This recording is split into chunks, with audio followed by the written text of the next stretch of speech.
I'm going to do an informal talk, and I am a historian, and I guess that's a very good part of my identity here, but I'm also a Palestinian citizen of Israel, so I kind of get to straddle the line and walk in between it and talk as such. And for me, the question I was asked to kind of think about is what is the historian's responsibility in the Arab-Israeli conflict? And about that, I have a few ideas that I want to put out and talk about, and then kind of I'm happy to debate it. But for me, one of the first tasks, and this is why I decided to become a historian, was the task of presencing those who have been absented by history and by statecraft. And by that I talk about a project of countering the active and very well formulated and executed project of absenting Palestinians from both the map, the land, and the historical narrative. And that's a project that was undertaken by the Israeli state, but also very much accepted in the American academia and in the American public opinion. And I'll talk about both in the same in a sequence. So the Israeli historiography, which and history, which basically was the dominant narrative that was accepted by American academia, standard academic narrative up until the 1980s, was one that full-heartedly accepted the state myth of the clash between Zionism and Palestinians, that basically placed the right in one clear place and put the Palestinians outside of the historical narrative. Not only as the wrong and the villain, but also almost as the non-existent. Their nationalism didn't count, their activities were only a reaction to Zionism. They didn't accept the partition resolution. They did not accept the fair establishing of a safe house, a safe home for the Jews after the Holocaust, and hence they get to have no say at all. Hence they have to live in their refugee life without any contest, and anytime they try to do anything in response, they're terrorists. And that's a narrative that was very much accepted up to the 1980s. And I think part of the historical responsibility for us is to actually go revisit it. I mean, this is a project that Israeli new historians started in the 1980s, but still, until today, we find ourselves having to reaffirm this story. I mean, even, you know, when Benny Morris goes to the Israeli archives, he doesn't trust Palestinians because, for God's sake, if you can talk about Palestinian sources and trust them, then that's a hard question, and I'll get to the question of sources later. But he goes to the Israeli archives and finds the narrative fully from the Israeli archives, and says Israel had a big part in creating the Palestinian refugee problem. But still, 25 years later, we still have to argue that the Palestinian refugee problem was created because of the war, because, partially at least, of Israeli actions.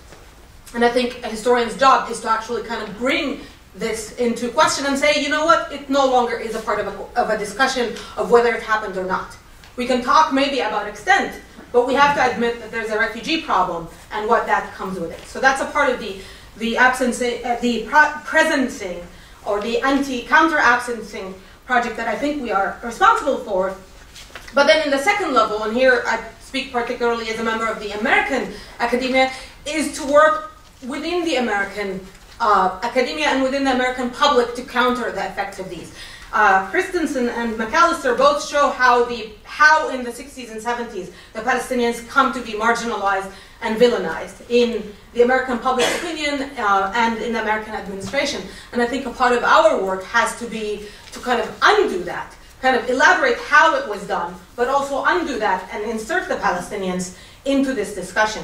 So I think in that sense we have an active role of speaking for those who have been deprived a voice by bringing their history. And here I'm talking about fully professional. I'm not talking about a propaganda project, but actually a professional project that kind of brings solid history and analysis and narrative, the kind of work that Joel Benin does, into this discussion, away from the inflammatory anti-Palestinian voices that dominated this. And in that sense, I think we need to talk about academic freedom as being a part of this. This is where I understand academic freedom. The problem is because the dominant narrative has been so dominant for so long and still continues to be so influential, it is very hard to go against it. And then for those of us who try to go against that narrative, to bring a newer narrative, to challenge that narrative, we tend to be marginalized. And we tend to be pushed, and if you're a junior scholar, then you're actually putting your career at stake. And here, I think our responsibility as historians and as a community of historians is to actually make sure that it is a safe space for us to discuss these.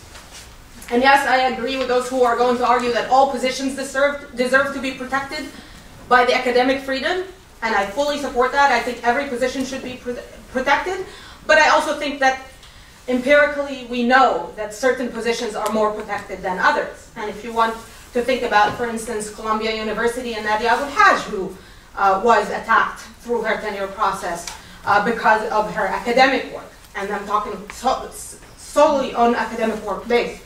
And we can talk more about beyond the strict, book manuscript question.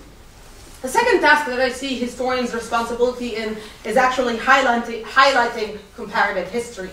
And by this I mean that we need to do more work in highlighting both the comparative aspects of both American and Israeli histories to counter the idea of exceptionalism, because both of these histories are very much invested in their idea of exceptionalism.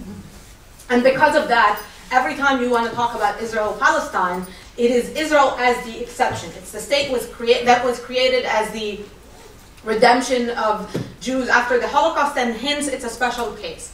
And what I say is we need to break that down. We need to be able to say, as scholars of history, as students of history, we need to understand things don't happen in a vacuum, and they don't happen as unique and exceptional cases. These are both cases that had a history, that had similar processes. And my work, I analyze the creation of Israel as partial decolonization. I look at it as a part of a process that happens in a moment of decolonization in post-World War II. And then I try to understand what does that tell us.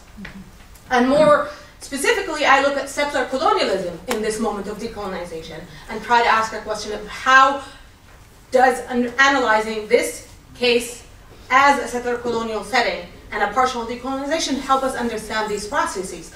But through doing this kind of work, I believe that we can actually allow a productive debate on topics that have been silenced, mostly.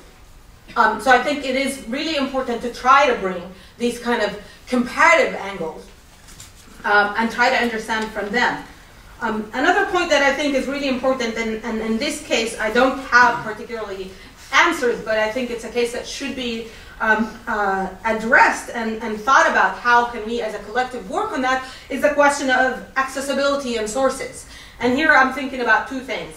One is the sources in the Israeli state archives, or in the various Israeli archives, and the question of who gets to access them and who doesn't.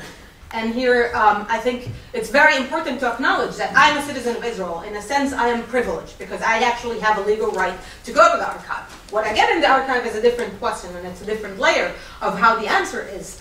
But I know colleagues who are not able to go to the Israeli state archives because they are of Palestinian descent, or because the Israeli state simply can tell you you cannot come for any reason, and they don't have to explain it.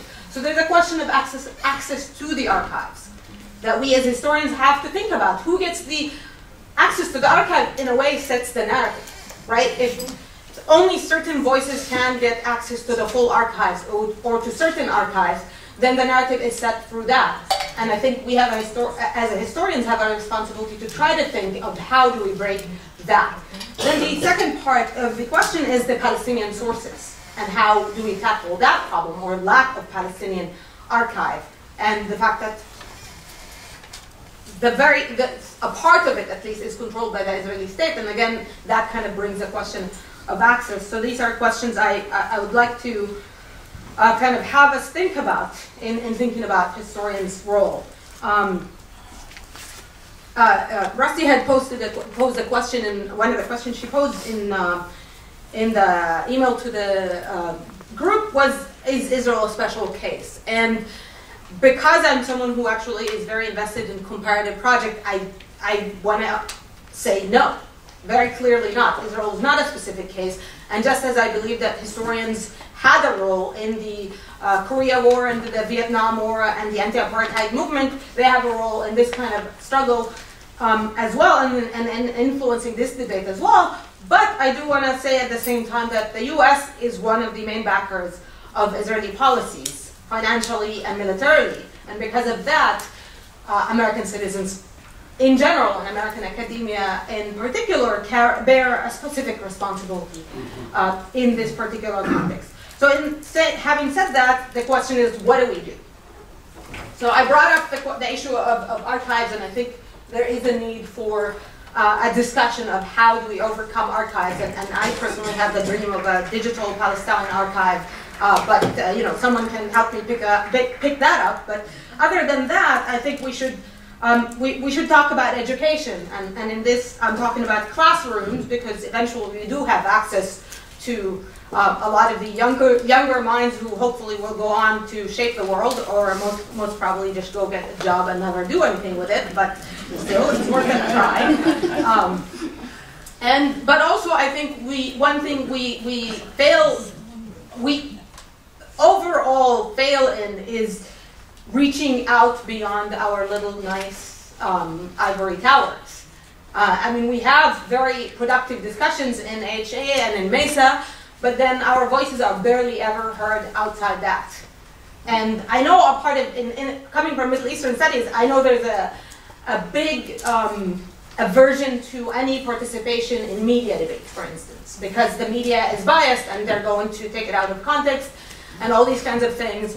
And I do think that we do need to make more of an effort to be heard. Of course, that doesn't mean that Fox News is going to call me tomorrow and ask me to come for an interview, but I think that if they do, I hope that I will be able to say yes. Thank you.